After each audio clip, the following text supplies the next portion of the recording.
Does your Samsung Galaxy S25, the S25 Plus or Ultra, comes with the Exynos CPU or the Qualcomm Snapdragon 8 Elite? Now, according to Samsung, they no longer produce the S25 device with the Exynos CPU. Now, just to be sure, we can always check. So what you can do is go to Play Store.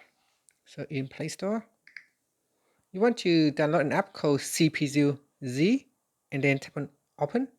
Now, once you open the app, go to SoC tab, and from here, it should show you which CPU you are running. So here is a Qualcomm 4.47 gigahertz, and it has an architecture of 8 core Qualcomm at 3.53 gigahertz. Okay, so there you go.